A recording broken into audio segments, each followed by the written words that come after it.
Some years ago, I had some work via the British Foreign Office to support pre-accession countries to prepare for EU membership. In Ankara, when asked how Europeans see Turks, my hosts were horrified when I told them we see them as Arabs. A major problem in studying the history of the Ottoman Empire is that Western Europe has never accepted the Turks as European, while Turks have always believed that they are. This misunderstanding would have us believe that there was always universal European hostility towards the Ottomans, that the Crusades represented a schism between Europe and Islam, which continues to this day, a belief which also now is only too apparent amongst my fellow Muslims. But in reality, European states would use the Ottoman Empire to fight their neighbours. Thus, when considering espionage against Islam, it's important to be mindful that often the Ottomans were seen as no more or less untrustworthy than, for example, the Spanish. Certainly we can say that the Ottomans had a very different set of morals related to espionage, based on Al-Quran, which champions privacy rights. O ye who believe, enter not houses other than your own, until you have asked leave and saluted the inmates thereof. That is better for you, that you may be heedful. And if you find no one therein, do not enter them until you are given permission. And if it be said to you, go back, then go back. That is purer for you, and God knows well what you do. Al-Quran 24:28-29. Well, this vlog seeks to explore the extent to which contemporary mistrust of Islam has been shaped by Western intelligence's misunderstanding, and indeed their dark operations. Could it be that what we see as Islam today is as much a construct of Western misunderstanding and espionage as it is the religion which began some 1400 years ago in the Hejaz?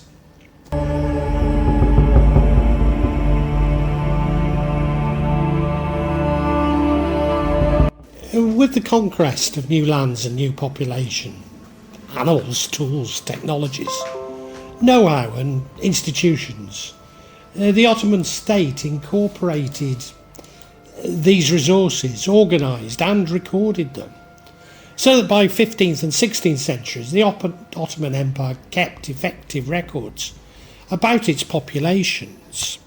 This information formed the basis of surveillance and intelligence within the empire. The Ottomans came into contact with the Italian maritime states when they reached the Aegean shore, where the Genoese and Venetians maintained several colonies. Rivals between these two and the Byzantines allowed the Ottomans to ally with both Genoa and Venice. The earliest Ottoman-Genoese alliance against the Byzantines and the Venetians dates back to the mid-14th century. This first treaty, regulating matters such as commercial rights and the exchange of captives, was signed in 1387.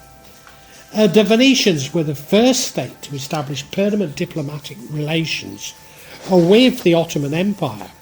Both sides signed several treaties and exchanged several ambassadors. Venice had a unique position in the West until the 16th century, relying on a network of diplomatic representatives, spies and merchants in several Ottoman cities. Thus Venice was the only source for states trying to acquire information regarding the Ottomans. The Ottoman court was the place where all nations involved in different political issues wished to be present. The European states maintained permanent diplomatic missions in Constantinople from the 15th century. The Ottoman diplomatic missions were organised as temporary delegations. In early modern Europe, major Italian city-states such as Milan, Florence, Genoa and Rome, Spain, England and France all had active spy networks, including within the Ottoman Empire.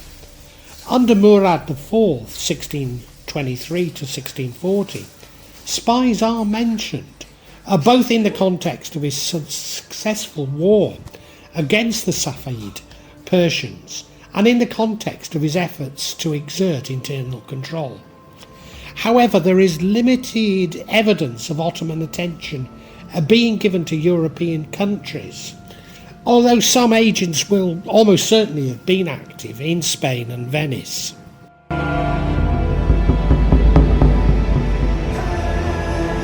Throughout the 16th century, the Ottoman Empire presented the most formidable challenge to the Hapsburg dominance in Europe, not least as the empire shared often contested and indeed breached land borders.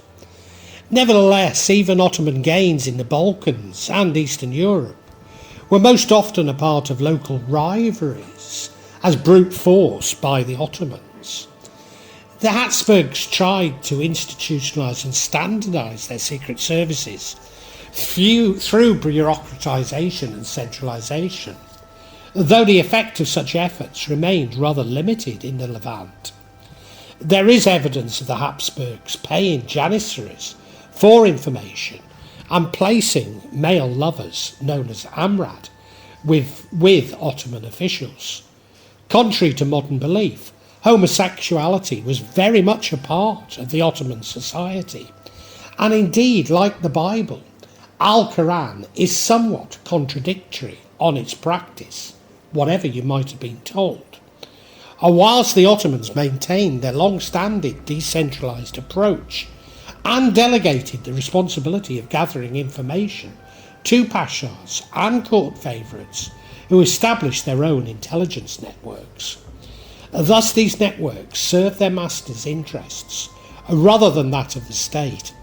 Despite this, in terms of results, the Ottomans were not necessarily disadvantaged, as all legal documents were copied and sent to Istanbul. There was some effort to use converts as informants and for interpretation of information. Letters sent to converts in the Ottoman Empire by the members of their families still in Christian lands did provide general news, but of limited strategic value. Furthermore, the Ottomans also encouraged defectors, especially from the Persians, by richly rewarding high-ranking officials who sought asylum. Overall, we might characterise Ottoman intelligence activities as decentralised and tactical when contrasted with European highly centralised and strategic. In the 18th century, Ottoman foreign relations and modernisation progressed. Foreign nationals, particularly European ambassadors, had increasing access to the Ottoman state government and policies. The influx of foreign nationals presented a serious security problem for the Ottoman Empire. In order to tighten security proceedings of cross-border officials, the Ottoman government required constant surveillance of dignitaries during their visits. This included perpetual accompaniment by Ottoman authority and review of all foreign documents and reports that were being sent across the empire's borders.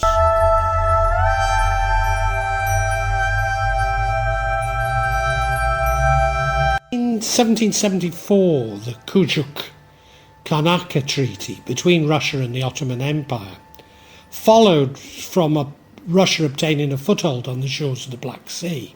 It was thus able to launch an amphibious assault directly on Istanbul, being able to carry enough men across in about 36 hours, and to end the Ottoman Empire before the news of occupation reached Europe.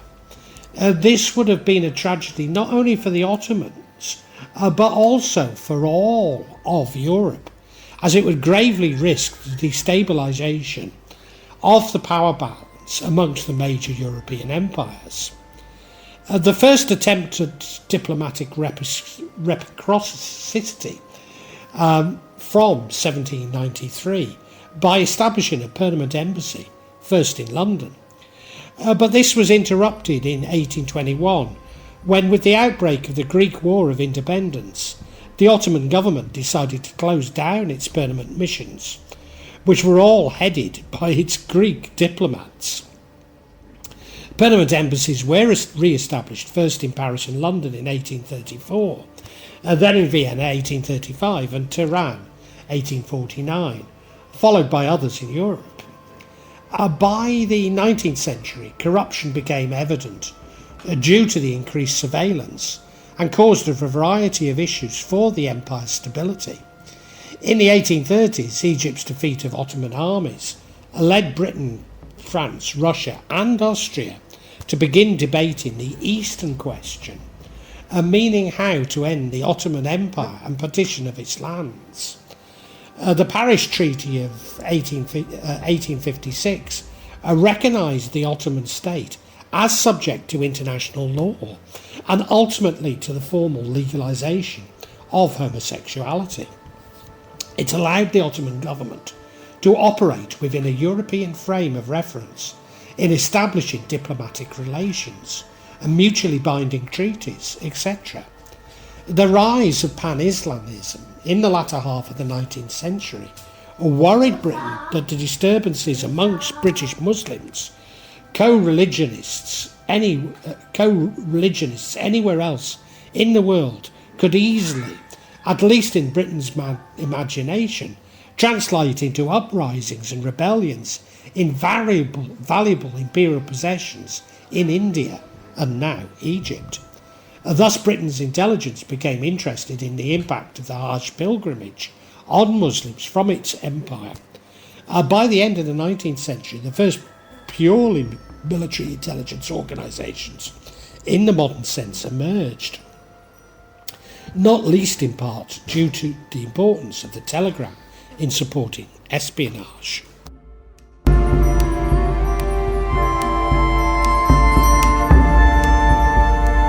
The Ottomans themselves believed that Western intelligence, and particularly the British, were attempting to undermine the empire by undermining Islam.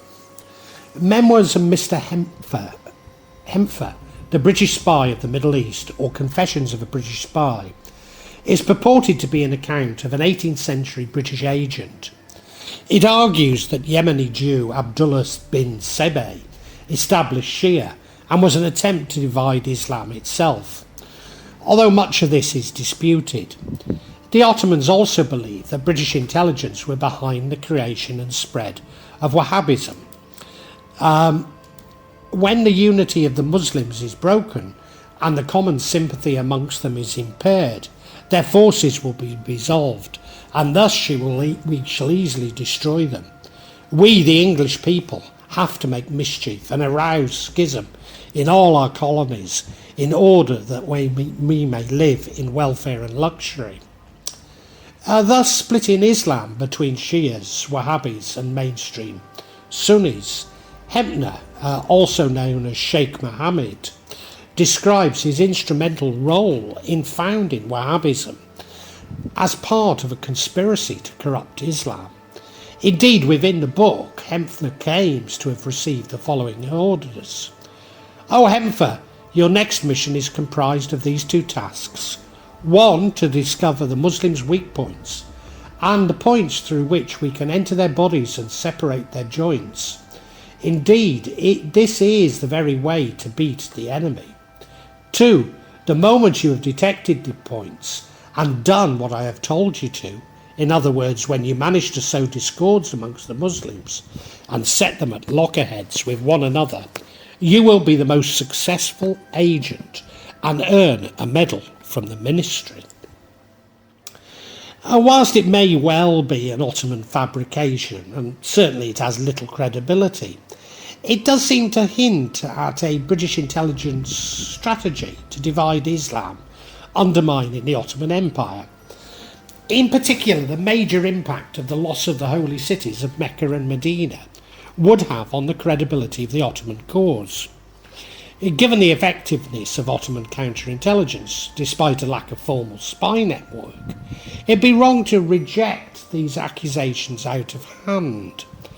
Although certainly the Foreign Office's formal policy was not to engage with the Wahhabis. In my vlogs Radical Islam and the Contribution of Western Intelligence and Young Muslim Rebels, I outline my theory that British intelligence and subsequently other Western agencies have been very active in what is known as fundamentalist Islamic movements. Certainly Darul Islam in Indonesia, Jamaat-e-Islam in Pakistan, and the Muslim Brotherhood globally are all examples of extremist groups, covertly or overtly supported by the West, who have left their ideological imprint on modern-day terrorist groups. I don't propose to regurgitate all the evidence, but to pose the question, what was this to undermine Islam from within? I've also come across a document from US military intelligence, but whose origins are from Hussein's Iraq, which states that Britain has employed all its spies in Muslim countries in order to establish and spread the movement to destroy Muslim religion and create heterodoxies in Islam. The connection between this movement and the British government and how they found the so-called Mohammed bin Abdul al-Wahhab and his meetings with leaders of the Saud family to facilitate the suspicious plans which aim at striking at Islam and create division amongst Muslims. And I have to say that I don't think this document to be unique. I think it does represent a fairly common feeling within many Muslim circles about the chicanery of the British. Now, the report goes on to claim that the relationship between the Wahhabis and the British intelligence to when the report was written in 2002. But they're especially suspicious of Jewish British officer David Shakespeare, who represented the British in Riyadh during the First World War.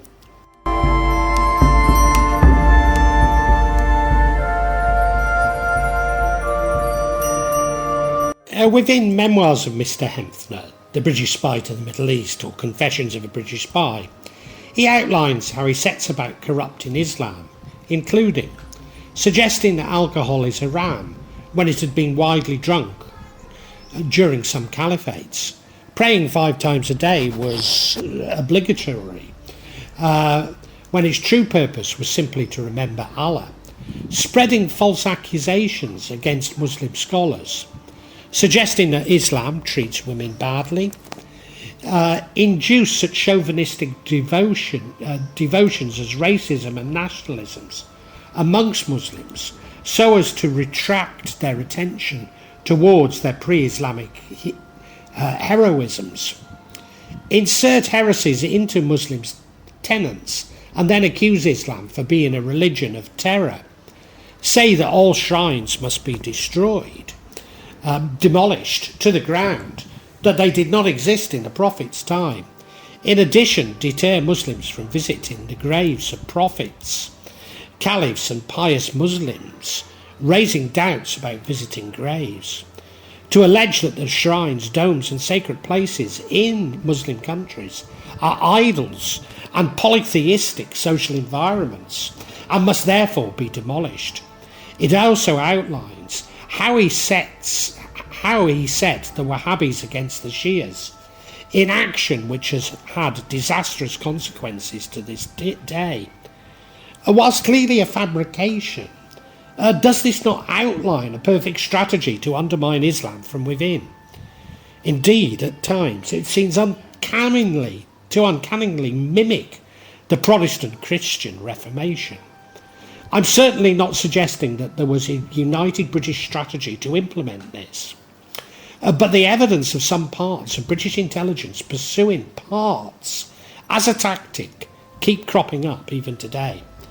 Furthermore, if I am correct, it's only a pragmatic tactic originally used to undermine Ottoman power, and despite its long history, it's not really a long-term strategy to destroy Islam.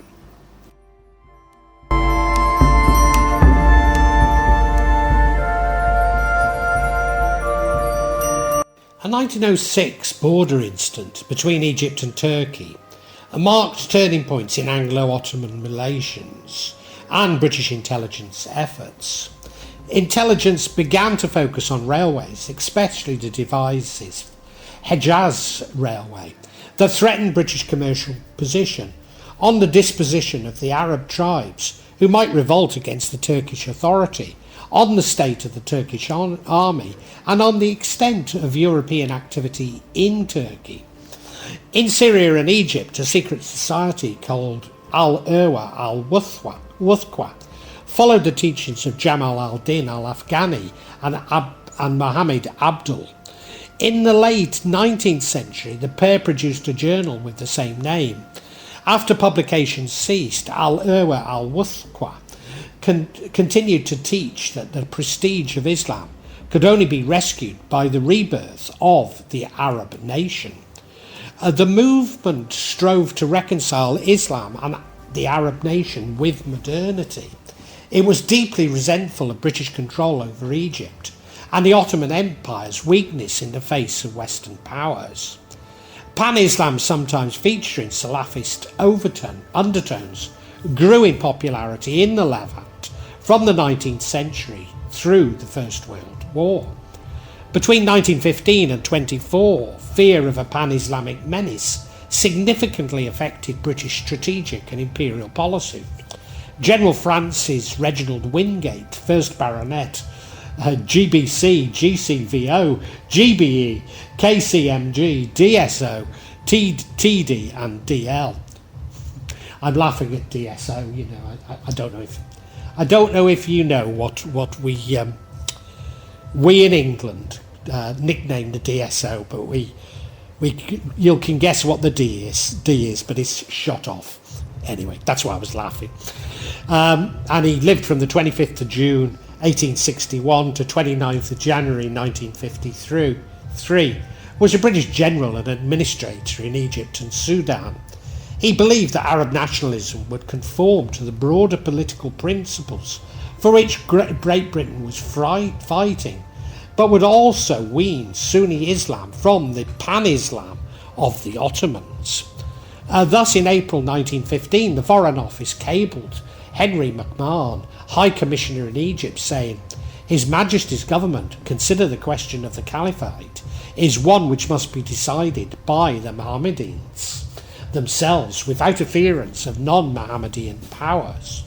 Should the former decide for an Arab Caliphate, that decision would naturally be respected by His Majesty's government, but the decision is one for the Mohammedans to make." Gertrude Margaret Lothian Bell, CBE. She doesn't have a DSO, so maybe you can guess what it is now. 14th of July, 1868 to 12th of July, 1926, was an English writer, traveller, political officer, administrator and archaeologist. Speaking fluent Arabic, Persian and Turkish, Bell befriended local people and merchants in Ottoman-ruled Jerusalem, Syria and Iraq. With the pretense of carrying out archaeological studies, she drew maps of the regions and sent them to the British Royal Geographical Society. Along with other archaeologists known as Petrie's pups, she contributed to the Ottoman losses of Mosul, Baghdad and Basra. Harry St. John Brigadier Philby, CIE, 3rd of April 1885 to 3rd of September 1960, also known as Jack Philby or Sheikh Abdullah, was a British Arabist, advisor, explorer, writer and Colonial Office intelligence officer. He claimed to have been on a special mission to Central Arabia during 1917 and 18. He concluded that the Wahhabi movement under Ibn Saud would, with British political and military support, effectively sever British military and political effectively serve British military and political objectives in the Arabian Peninsula and beyond during the ongoing war and its aftermath. Colonel Sir Alfred Toby Rowlinson, 3rd Baronet, CMG, CBE, he's got a DSO as well, poor man, 17th of January 1867 to the 1st of June 1934, was an English soldier, intelligence officer, sportsman, pioneer, motorist and aviator. His book, Adventures in the Near East, 1923, chronicles the state of affairs during the armistice days at the end of World War I. In particular, he gives accounts of the landscape after the Russian withdrawal and the beginning of the Turkish nationalist movement. Nila, or its capital N, capital I, capital L, capital I, was a Jewish espionage network which assisted the British in its fight against the Ottoman Empire in the Mutaskrified of Jerusalem between 1915 and 1917 during World War I. Well, I think I'm going to close my vlog here, as we're now at the end of the Ottoman Empire, and thus a new era in European relations with the Islamic world. Although maybe, just maybe, not a lot actually changed in terms of the issues that I've tried to tease out.